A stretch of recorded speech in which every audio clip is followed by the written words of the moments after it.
Welcome everybody to another episode of What's Working in E-commerce. Today I'm excited to have another digital marketing agency owner, Tanner Duncan from Like We Are Friends. Tell us a little bit about your business and who you serve and what you guys do. So Like We Are Friends was born at the end of 2019.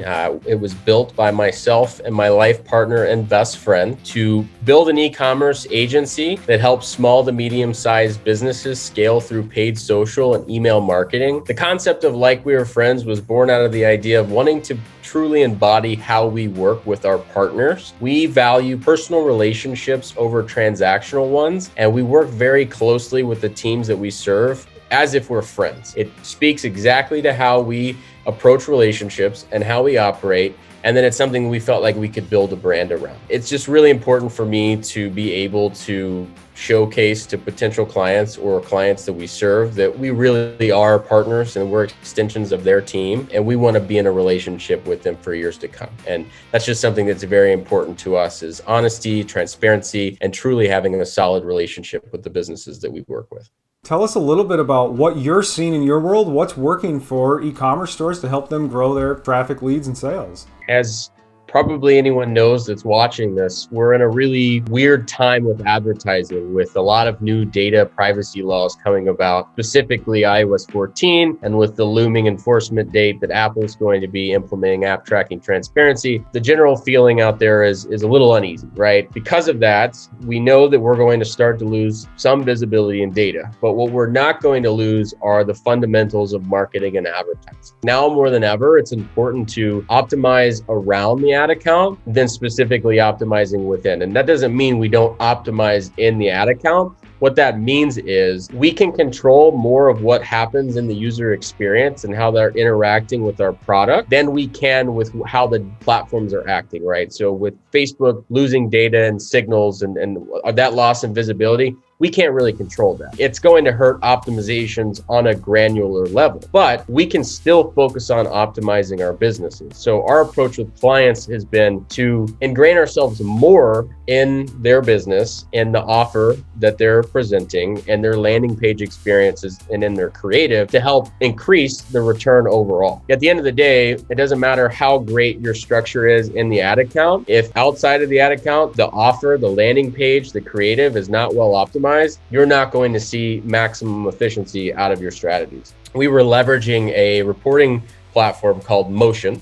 Motion is a creative reporting platform that really can easily allow you to analyze data as long as you have proper naming conventions set up. About the second week of February for one of our clients, we were experiencing kind of a pretty consistent downturn in performance. It had started really after the Black Friday kind of holiday season and persisted through to the end of January. We had a little bit of a spurt at the beginning of January and then things just kind of leveled out. So one thing I had noticed in one of my roll throughs of the data was that dedicated landing pages, or what we had called pre-sale pages, which is just essentially a more robust product description page, had historically performed better than any other landing page path we had sent the user on. So we presented this data to our client and we said, hey, why don't we focus in on our hero product and build out a pre-sale page and a dedicated landing page around this product and relaunch with a campaign with all of our efforts essentially focused on this particular product. We took a framework that we had seen success with historically to give you an example of what these pages look like.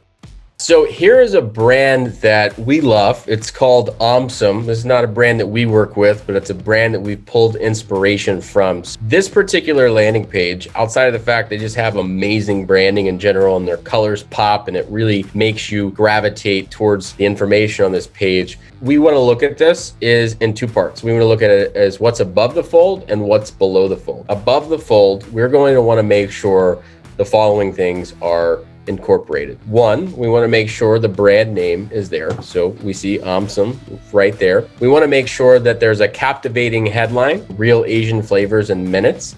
That's talking about the flavor of these products are real, they're authentic, and they're easily accessible and can be made in minutes. We highlight the reviews. So this is adding credibility. This is gaining trust with the consumer.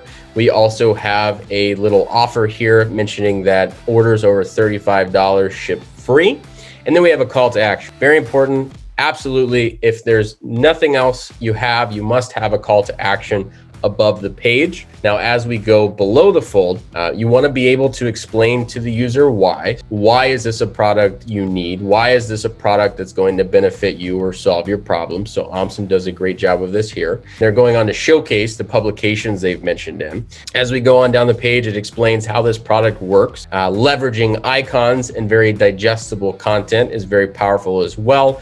Being able to improve the readability of the content on your page, and then having a product block where you can go on to actually purchase this product. So this content block can look very similar to what's on your product description page. So you want to highlight the name of the product, a description of the product, the reviews of the product, and then the ability to add to cart. So that's the call to action here. So in this instance, when you click on add to cart for Omsom, I believe it'll take you just straight to their Shopify cart. So these call to actions are very blatant to get you to immediately go to the checkout. You'll see here, it's already in your cart. You're going to go on to fill out your information to complete your purchase. It's not hard to see why this would convert at a much higher rate. There's fewer things to do, fewer places to get lost, right?